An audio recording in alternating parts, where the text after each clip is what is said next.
오늘 본문에는 사울의 아들 이스보셋이 살해되는 이야기가 나옵니다. 이스보셋은 이 아브넬에 의하여 이 사울 왕국의 왕으로 추대된 자입니다. 그런 아브넬이 이스보셋과 사울 왕국을 이 다윗에게 넘기려고 했습니다. 그리고 그것을 진행해 나가는 과정에서 이 다윗의 군대 장관인 요압에 의해 죽임을 당합니다. 아브넬이 요압의 동생 이 아사엘을 죽였기 때문에 이 원수를 갚은 것이죠. 물론 이거는 다윗의 명령을 어기고 저지른 불의한 일이었습니다. 이런 속사정을 모르는 이스보셋은 아브넬이 죽었다는 소식에 맥이 풀려 버리게 됩니다. 그리고 온 이스라엘은 놀라게 됩니다. 1절을 보면 사울의 아들 이스보셋은 아브넬이 헤브론에서 죽었다함을 듣고 손에 맥이 풀렸고 온 이스라엘이 놀라니라. 어떻게 한 사람이 죽었는데 한 사람의 죽음이 왕이나 백성들 모두가 놀라고 이 맥이 풀리는 일이 가능할까요? 그것은 지금 사울 왕국은 이스보셋이 아니라 군대 장관인 아브넬에 의해서 운영되어 가고 있었기 때문입니다. 이스보셋은 이 명목상의 왕이었을 뿐입니다. 그런데 오늘 본문에서 읽은 것과 같이 이제 그 명목상의 왕인 이스보셋마저도 죽임을 당합니다. 그래서 그 나라를 손안에 쥐고 있던 아브넬도 죽게 되고 또 왕이지만 그래도 명목상의 왕이지만 그 왕도 죽임을 당하게 됩니다. 우리는 이 사건에서 두 가지를 우리가 찾아볼 수 있는데요. 첫째는 사울 왕가의 몰락을 우리에게 보여줍니다. 이스보셋은 사울 왕가의 마지막입니다. 이제 사울 왕가의 왕이 다시 세워지지 않습니다. 이것은 이제 사울 왕가가 완전히 망했다는 것을 우리에게 보여줍니다. 그런데 본문은 이런 사울 왕가의 몰락을 아주 길게 설명을 합니다. 그냥 단순하게, 왜냐하면 다윗이 중요하지 사울 왕가는 이제 몰락한 가문이기 때문에 그렇게 중요하지 않습니다. 그래서 이스보셋이 죽었다 이 한 줄만 써도 되는데 하나님께서는 그 과정을 아주 상세하게 설명함으로써 사울 왕가의 몰락을 아주 극적으로 보여줍니다. 그 첫 번째로는 이스보셋이 하찮은 자들에 의해서 죽임을 당했다는 것을 보여줍니다. 오늘 본문을 보면 이스보셋을 죽인 자가 군 지휘관인 바하나와 레갑 형제다라고 말을 합니다. 군 지휘관은 군대 장관 또 군사령관은 다른 지위입니다. 이 군대 장관, 군사령관은 군 전체를 움직이는 이 지위에 있는 자라면 군 지휘관은 하나의 단위 부대를 움직이는 자입니다. 그래서 군대 장관은 국방부 장관 정도 된다면 이 오늘 레갑과 바하나는 대대장이나 연대장 정도 되는 그런 계급이라고 할 수가 있습니다. 한 나라의 왕이 죽임을 당하는 경우라면 보통 왕을 이어받을 권력자인 경우가 많습니다. 그래서 왕을 죽이고 자신이 왕이 되기 위해서 보통 왕을 죽이는데 이 바나와 레갑은 그럴 만한 위치에 있는 자들이 아니었습니다. 더구나 이들은 전투를 맡은 지휘관이 아닙니다. 이들이 이스보셋을 죽이기 위하여 궁에 들어가려게 되는데 그들이 들어갈 수 있는 이유가 6절에 나옵니다. 밀을 가지러 온 채하였다. 이 말은 이들이 맡은 일이 전쟁에 나가서 싸우는 것이 아니라 후방에서 군량을 조달하는 역할을 하는 자였음을 알 수가 있습니다. 가장 군인다운 모습은 전쟁에 나가는 것이죠. 싸우는 겁니다. 그리고 군인들과 함께 싸움터에 나가는 장수가 이 군인다운 모습이죠. 그런데 이스보셋을 죽인 이 두 형제는 후방에서 군량미를 관리했던 하급 관리였던 것입니다. 이는 사울 왕가의 마지막이 정말 이렇게 하찮은 자들에 의해서 죽임을 당했다는 것을 보여줌으로써 사울 왕가의 몰락을 극적으로 드러내는 겁니다. 이스보셋이 하찮은 자들에 의해 죽임을 당한 것과 관련하여 이들이 이스보셋을 죽이는 과정도 또 사울 왕가의 몰락을 보여줍니다. 이 바나와 레갑은 왜 이스보셋을 죽였을까요? 군대 장관도 아니고 그들이 이스보셋을 죽인다고 해서 그들이 왕이 될 수도 없습니다. 그런데 그들은 왕을 죽였습니다. 그 이유는 이제 사울 왕가는 기울어 갔다는 것입니다. 즉 사울 왕가에서는 희망을 찾을 수 없었다는 것이죠. 그리고 나라의 희망은 다윗에게 있다라는 생각을 하게 됩니다. 이런 생각이 미치자 그들은 왕을 죽이는 것조차 서슴지 않고 행하게 됩니다. 즉 살 길을 찾는 저들의 욕심 때문에 결국 이스보셋은 죽임을 당하게 되죠. 적어도 하나님의 심판을 받는다는 측면에서 본다면 그래도 우리가 하나님의 손에 의해 죽임을 맞는다면 이게 의미가 있을 겁니다. 즉 이스보셋이 죽는다면 그래도 하나님의 손에 죽임을 당하는 게 그래도 그게 더 나을 겁니다. 그런데 하나님은 악인을 심판하시는데 하나님은 당신의 손을 직접 드시지 않습니다. 또 다른 악인이 자신의 욕심대로 마음껏 하도록 그냥 내버려 두는 것입니다. 그러면 그들끼리 싸우다가 서로 다 몰락하게 된다는 것이죠. 그래서 하나님은 그런 일에 하나님이 직접 개입을 하지 않는다는 것입니다. 이 사울 왕가가 이렇게 해서 몰락을 하게 되는데 이런 모습이 바로 하나님의 심판임을 말해주는 것입니다. 즉 하나님의 손을 들어서 아니면 다윗을 통해 사울 왕가가 몰락하는 것이 아니라 정말 하찮은 자들에 의해 그리고 악인들에 의해 이 사울 왕가가 몰락한 것은 지금 하나님의 심판이다라는 것입니다. 또한 여기서 우리는 하나님의 놀라운 섭리를 또 볼 수가 있습니다. 하나님은 다윗이 직접 사울 왕가를 멸하지 않고도 통일 왕국을 이룰 수 있는 길을 열어주십니다. 만약에 다윗이 직접 사울 왕가를 멸하고 통일을 이루었다면 그는 과거 요나단과 맺은 언약을 파기하는 것입니다. 다윗은 요나단과 언약을 맺을 때 너희의 후손들을 내가 보호해 주겠다라고 약속을 했습니다. 그런데 만약에 다윗이 직접 사울 왕가를 멸했다면 이 언약을 파기하게 된 것이죠. 그러면 북쪽 이스라엘 사람들의 민심을 얻기도 힘들 것입니다. 그러면 통일 왕국을 이루는데 아마 더 많은 세월이 흐르게 되겠죠. 그러나 하나님은 사울과의 내분을 통해 저들 스스로 몰락하게 함으로써 이제 자연스럽게 다윗이 다스리는 다윗 왕국을 이루어가게 하는 것입니다. 이렇게 하나님은 당신의 택한 자들을 위하여 모든 것이 합력하여 선을 이루시게 합니다. 그러니 우리가 이 땅을 살아갈 때 어떤 일들이 내 뜻대로 잘 되지 않습니다. 꼭 돼야 되는데 일들이 잘 풀리지 않을 때가 있습니다. 우리는 그럴 때 낙심하거나 실망해서는 안 됩니다. 하나님의 때가 되면 하나님은 반드시 이루어 주시기 때문입니다. 다윗은 어렸을 때 왕으로 기름 부음을 받았습니다. 그러면 왕이 된 거나 마찬가지죠. 그런데 그는 바로 왕이 되지 않았습니다. 그리고 유다의 왕이 된 후에도 7년 6개월 동안이라 통일된 나라가 아니라 유다 나라의 왕으로만 지냈습니다.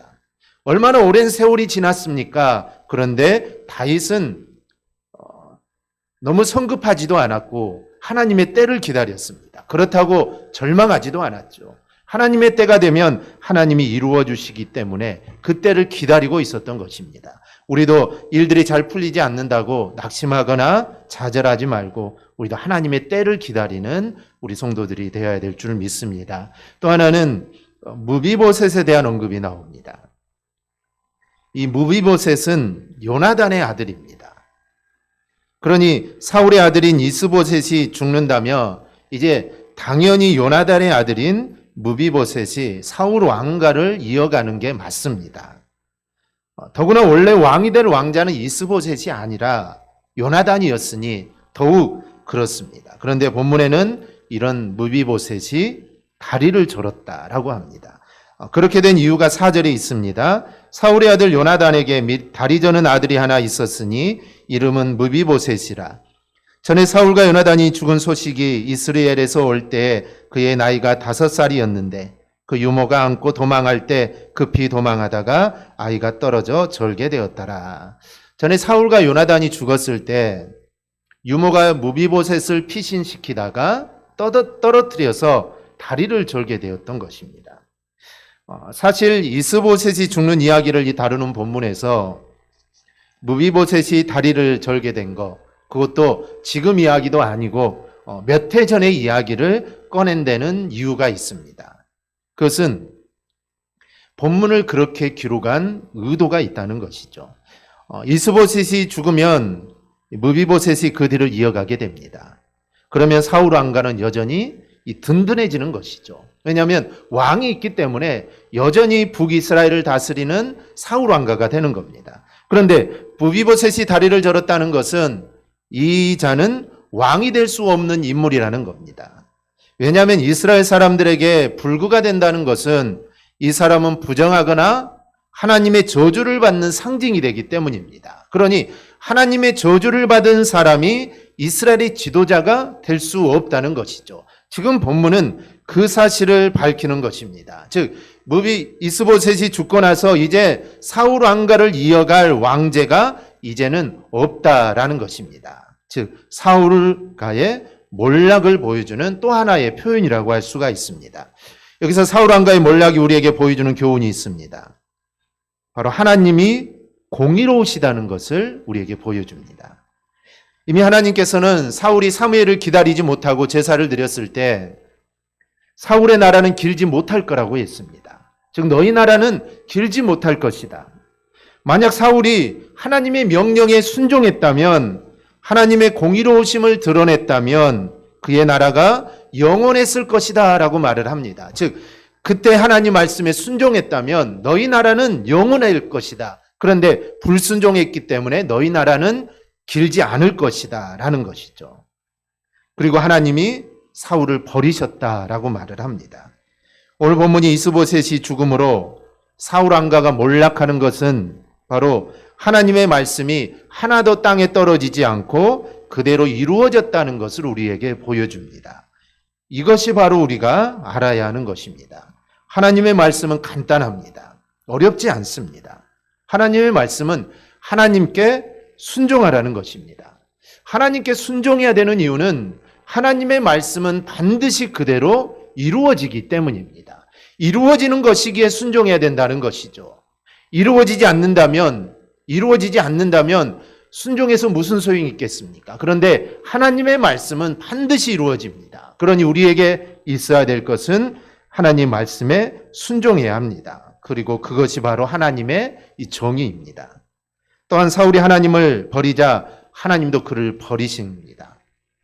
그것이 그대로 이루어진 게 또 하나님의 이 공의입니다. 근데 우리가 알아야 할 것은 이 사울이 몰락하는데 하나님이 직접 개입하실 필요가 전혀 없었다는 것입니다.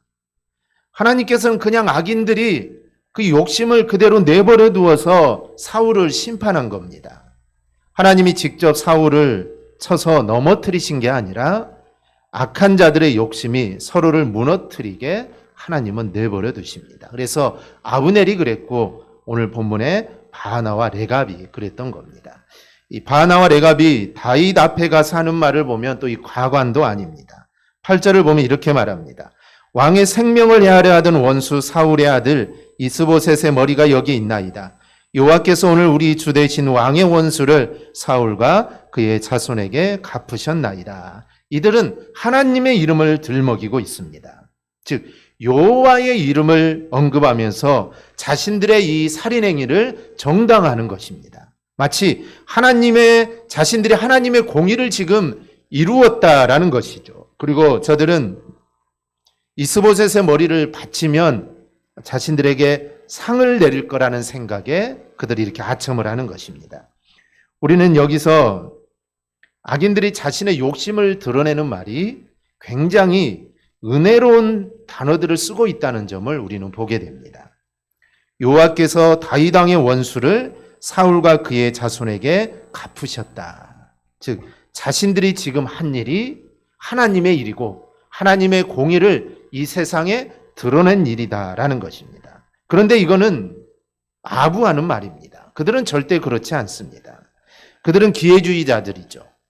철저히 자신들의 이기적인 목적을 달성하기 위해 이스보셋을 죽인 겁니다.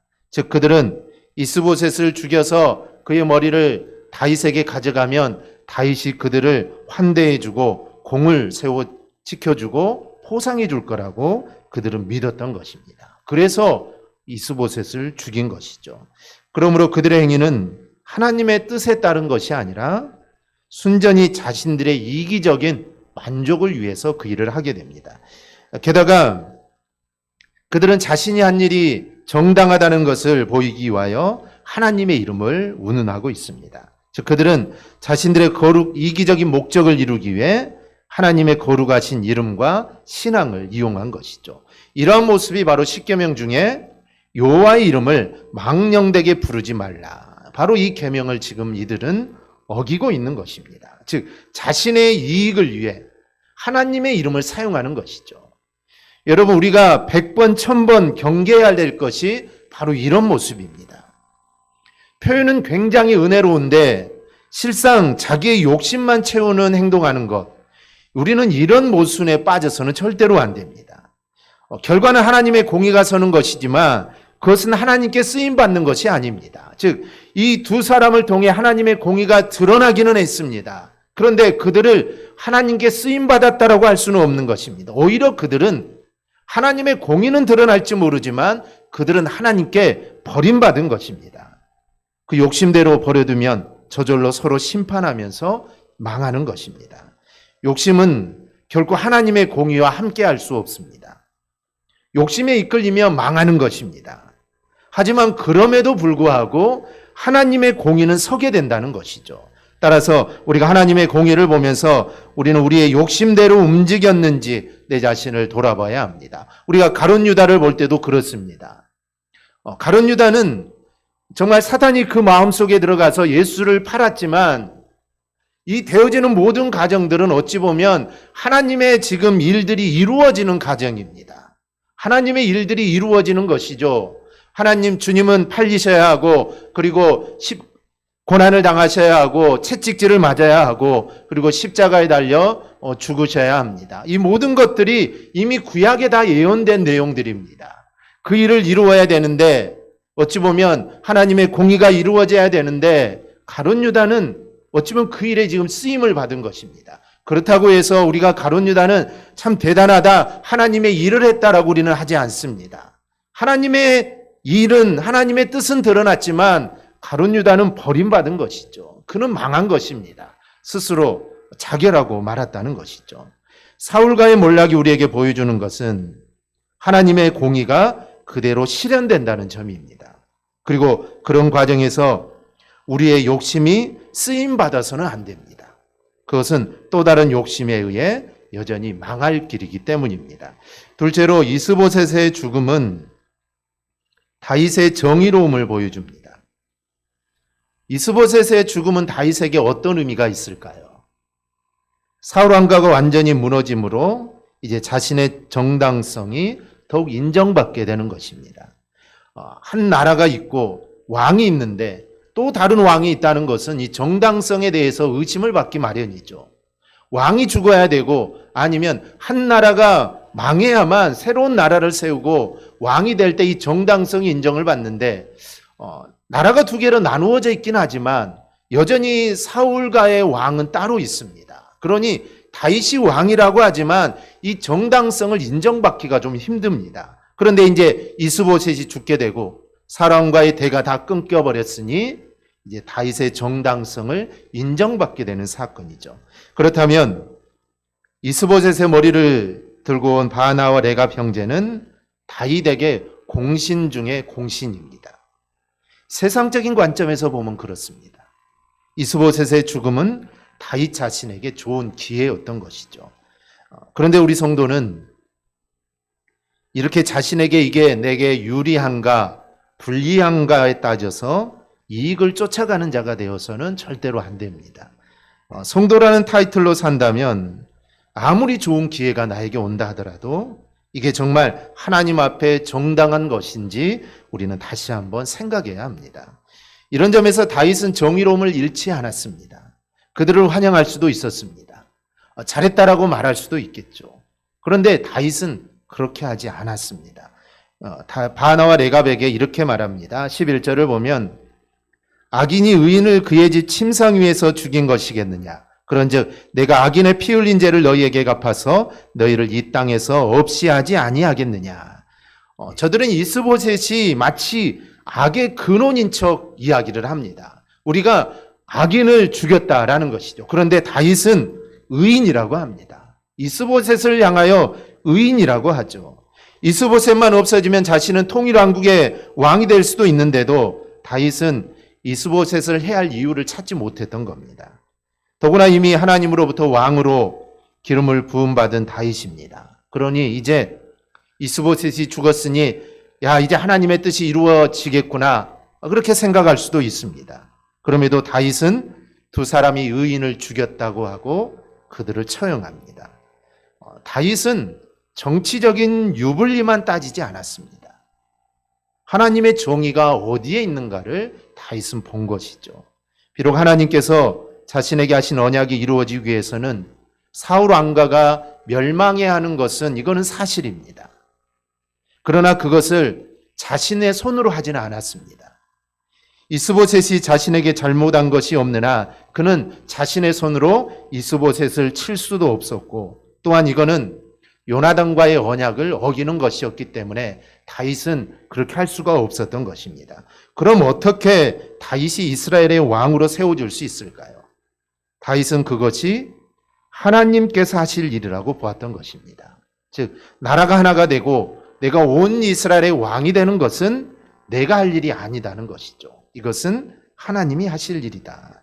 그리고 하나님이 말씀하신 것은 반드시 이루시는 분이기에 그것을 믿고 그는 기다렸던 것입니다. 자신의 욕심으로 그 일을 이루려고 하지 않았고 바로 하나님의 때를 기다린 것이죠. 그래서 이스보셋을 죽인 이 두 사람을 처형한 것입니다. 우리는 하나님의 공의는 하나님께서 이루어 나가신다는 것을 우리는 보아야 합니다. 아무리 하나님의 약속을 받았다 하더라도 그것을 자신의 욕심으로 이룰 것은 아닙니다. 만약 그랬다면 다윗은 사울을 2번이나 죽일 기회가 있었습니다. 그때 내 욕심으로 내가 이루어야겠다라고 생각했다면 사울을 죽이고 왕이 됐을 것입니다. 하지만 다윗은 그렇게 하지 않았습니다. 하나님으로부터 너는 왕이다라고 약속이 있다 하더라도 하나님의 기름 부음 받은 자를 자신의 손으로는 멸할 수가 없었던 것이죠. 그 부분은 하나님이 정리하실 부분이다라고 생각을 합니다. 하나님의 역사하심으로 얻어지는 게 아니라면 이거는 사상 누각에 불과합니다. 언젠가는 무너지게 됩니다. 왜냐하면 하나님의 공의가 따르지 않기 때문입니다. 우리가 성도로서 세상에서 하나님의 일을 이루는 것도 마찬가지입니다. 어떤 것은 하나님께서 직접 하셔야 하는 게 있습니다. 즉 내가 해야 될 것도 있고 또 하나님이 하셔야 될 게 있죠. 그럴 때 우리 성도는 기다릴 줄 알아야 합니다. 비록 힘들고 고난이 이어진다 하더라도 우리는 기다려야 합니다. 왜냐하면 그 일은 하나님이 하실 일이기 때문입니다. 그리고 다윗이 이스보셋의 머리를 치하여 정중하게 장례를 치렀다는 점도 중요합니다. 전에 요압의 욕심으로 죽인 이스보셋의 군대 장관 아브넬과 함께 매장함으로써 이스보셋의 머리가 함부로 대접을 받지 않도록 합니다. 이것은 굉장히 중요합니다. 이것은 이스보셋을 죽인 자가 다윗이 아니라는 것을 보여줍니다. 이 발 없는 말이 천리 간다고 합니다. 사실이든 아니든 이스보셋이 죽은 것을 보고 만약에 다윗이 기뻐했다라는 말이 만약에 퍼지기 시작했다고 가정하십시다. 이게 사실이 아니더라도 그게 퍼지게 됐다면 사람들은 어떻게 생각을 할까요? 과연 이스보셋이 바나와 레갑의 욕심 때문에 죽었다고 생각을 할까요? 아니겠죠. 아마 다윗이 시켰다고 생각을 할 겁니다. 그리고 이 두 사람이 이스보셋의 머리를 들고 다윗에게 왔으니 다윗이 이 두 사람을 시켜서 이스보셋을 죽이라고 했다. 아마 사람들은 그렇게 생각할 수도 있습니다. 그러나 아브넬 때도 그렇지만 이번에도 다윗은 이스보셋의 머리를 함부로 대하지 않았습니다.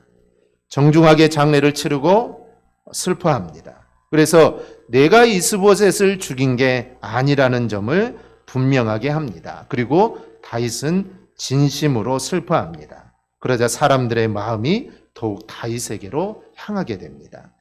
하나님의 사람은 자신이 해야 될 일이 주어질 때 그것이 작은 일이든 큰 일이든 마음을 담아서 해야 합니다. 대충 해서는 안 된다는 것이죠. 왜냐하면 그게 바로 하나님의 공의를 이루는 기초가 되는 것입니다. 만약 우리가 회사에서 일을 하는데 나에게 어떤 일을 맡겼는데 그냥 대충 한다고 한번 생각해 보십시오. 그러면 나를 통해 하나님의 공의는 드러날 수가 없습니다. 그래서 이게 작은 일이든 아니면 큰 일이든 하찮은 일이든 사소한 일이든 그것을 정말 온 마음을 다하여 해야 합니다. 그러면 그게 기초가 된다는 것이죠. 즉 하나님을 나타내고 하나님의 공의를 드러낼 수 있는 그게 기초가 되는 것입니다. 그래서 그게 쌓이고 쌓여서 하나님의 일을 이룰 수 있고 내가 있는 곳에서 하나님의 공의를 우리가 드러내는 삶을 살게 되는 것입니다. 다윗의 부하들에게 명하여 다윗은 그들의 수족을 절단하여 그 시신을 헤브론 목가에 매달았습니다. 수족을 절단했다는 것은 우리나라 조선시대에 있었듯이 반역자들의 행한 극형 중에 하나입니다. 사지를 찢는 무서운 형벌이죠. 그래서 반역자들, 그런 자들에게만 하는 그런 무서운 형벌입니다.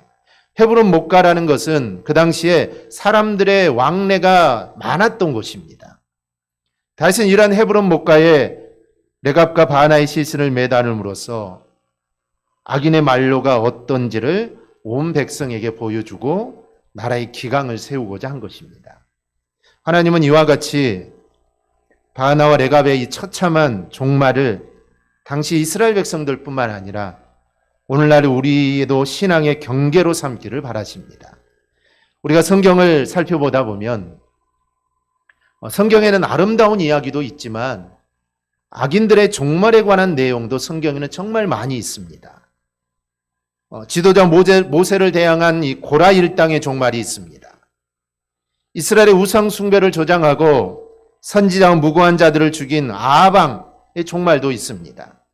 야고보 사도를 죽이고 베드로마저 죽이려고 했던 헤롯 아그리빠의 종말, 이런 일들이 성경에는 무수히 기록되어 있습니다. 그렇다면 왜 성경은 이런 악인들의 비참한 종말을 기록을 할까요? 책이라면 좋은 일, 좋은 사건들을 기록해 놓는 게 좋을 텐데 성경은 그렇지 않고 이런 일들을 기록해 놓습니다. 이에 대해 바울 사도로 이렇게 대답합니다. 저희에게 당한 이런 일이 거울이 되고 또한 말세를 만난 우리의 경계로 기록하였느니라. 즉 이런 것들을 봄으로써 우리가 거울을 삼아 경계하라는 것입니다. 우리는 의인들, 즉 하나님 말씀에 순종하고 하나님의 뜻대로 살아갔던 의인들을 거울로 삼아 우리는 그들을 본받는 삶을 살아야 합니다. 그래서 우리가 성경에 나오는 정말 하나님의 신실한 종들의 모습을 보면서 야 나도 그런 모습으로 살아가야겠다라고 우리는 다짐을 해야 됩니다. 그리고 더 나아가 악인의 종말 또한 신앙의 거울로 삼아 우리는 악을 경계해야 되는 것입니다. 그래서 이런 모습으로 우리는 살아서는 안 되겠다라는 것을 우리는 다시 한번 점검을 하고 근신하고 겸손한 자세를 우리는 가져야 합니다. 이 사실을 기억하고 우리가 내 신앙의 좌표를 점검해 보는 우리 지혜로운 성도들이 되기를 바랍니다. 오늘 말씀을 통해 이스보셋이 약한 자들의 죽음으로써 사울 왕가는 완전히 패망하게 됩니다. 사울 왕가가 패망했다는 것은 이제 다윗의 통일 이스라엘 신정 왕국의 시대가 도래했다는 것을 또 의미합니다. 그리고 이러한 사실을 통해 알 수 있는 것은 다윗의 행동은 다윗 자신의 정의로움이 아니라 바로 하나님의 공의를 드러냈다는 것입니다. 의식하지 않고 내가 해야 할 일들을 마땅히 할 때 바로 이렇게 하나님의 공의를 드러내는 자가 되는 겁니다. 사울과의 몰락도 결국 하나님의 공의를 드러내는 것이 되었고 다윗의 정의로움도 결국 하나님의 공의를 드러냅니다. 하나님은 어떤 상황 속에서도 완전하게 하나님의 공의를 드러내시는 분입니다. 그래서 잘못된 부분 속에서도 악한 부분 속에서도 어찌하든지 하나님의 공의로움은 드러날 수밖에 없습니다. 왜냐하면 하나님은 완전하신 분이기 때문입니다. 그래서 우리는 이런 하나님을 바라봐야 합니다. 그래서 어려운 상황 속에 우리가 있다고 해도 정말 내가 해결할 수 없는 일들이 내 안에 있다고 하더라도 그 상황 속에서도 하나님을 바라봐야 합니다. 하나님의 뜻이 이루어지기 때문입니다. 합력하여 선을 이루시는 하나님의 은혜가 우리 안에 임하기 때문입니다. 그래서 우리는 어떤 상황 속에서도 하나님을 바라보면서 하나님께 붙잡혀 인도함 받는 우리 성도들이 되기를 주님의 이름으로 축원합니다. 아멘. 기도하겠습니다.